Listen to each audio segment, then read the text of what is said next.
PWD workers union এবং PWD employees অ্যাসোসিয়েশনের কাদা ছুড়াছুড়ি অব্যাহত। হাইকোর্ট ক্লিন চিট দেওয়ার কয়েক বছর পর ফের পিডব্লিউডি ওয়ার্কার্স ইউনিয়ন বৈধতা নিয়ে অপপ্রচার করার পেছনে মূলত কি কুমতলব রয়েছে এ নিয়ে প্রশ্ন এমপ্লয়িজ ইউনিয়নের।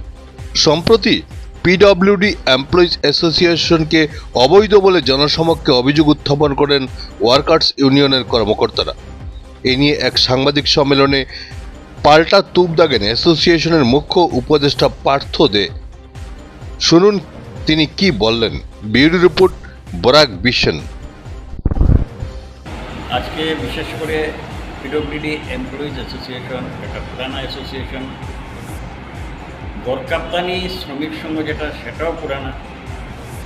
মানুষের অস্তিত্ব মানুষই বজায় রাখে। যে কোনো সংগঠনের অস্তিত্ব বজায় রাখতে গেলে তার কিছু নিয়মকানুন আছে, সেই নিয়মকানুন মেনে চলাটাই স্বাভাবিক। কিন্তু যেখানে নিয়মে বহির্ভূত কিছু কাজ হয় তখনই সেটা একটা প্রশ্নের চিহ্ন উঠে এটা দাঁড়ায়।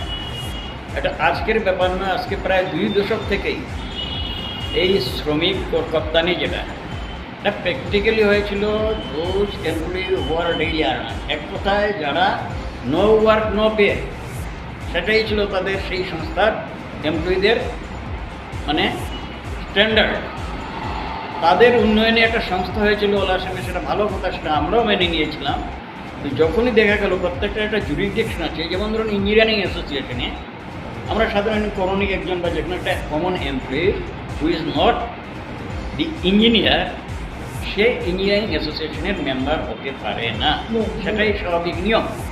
ঠিক একইভাবে দেখা যায় গড়কাপ্তানি অ্যাসোসিয়েশন যাদেরকে নিয়ে গড়ে ওঠার কথা, তাদেরকে ছাড়া কিছু লোক নিজস্ব অস্তিত্ব অবৈধভাবে বজায় রাখার জন্য কিছু ব্যক্তিগত স্বার্থে বা কিছু লুক্কায়িত স্বার্থে তারা সেই অ্যাসোসিয়েশনে গিয়ে সাধারণ করণিক থেকে সেখানে স্থান নিয়েছে, যেটা নিয়ম বহির্ভূত। সেই ব্যাপারের সূত্রপাত ধরেই পিডব্লিউডি এমপ্লয়িজ অ্যাসোসিয়েশন এবং শ্রমিক সংঘ একটা সংঘাত ঘটে। এই সংঘাতের শুরু বার কয়েক বিভিন্ন অ্যাসোসিয়েশন ইনক্লুডিং দি কর্মচারী পরিষদ অলসো এটাতে ইন্টারফেয়ার করে অনেক চেষ্টা করে তাদেরকে বোঝানোর জন্য যে অ্যাসোসিয়েশন চলে, আমাদের কোনো বাধা নেই, কিন্তু যেটা নিয়ম আছে, একজন মানুষ যদি সেই শ্রমিক না হয়, সে বড়জোর একজন অ্যাডভাইজার হতে পারে অন্য যে কোনো অর্গানাইজেশনে, কিন্তু সে কোনোদিনই তার সদস্য হতে পারে না। ইন দ্যাট সেন্স যারা এটার সদস্য, প্রেসিডেন্ট ইত্যাদি পদে নিজেকে অলঙ্কৃত করতে চেয়েছেন, এটা সম্পূর্ণ নিয়ম বহির্ভূত।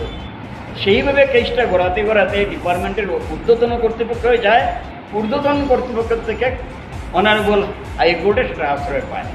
অনারেবল হাইকোর্ট ডিরেকশন দিয়েছে পিডব্লিউডি বিভাগের ঊর্ধ্বতন কর্তৃপক্ষকে, এটা যেন তারা হিয়ারিং নিয়ে ব্যাপারটা বিষয় ডিটেলস জেনে তাদেরকে রিপোর্ট জানানো হয়। অ্যাকর্ডিংলি কোর্টে রিপোর্ট জানানো হয়েছে।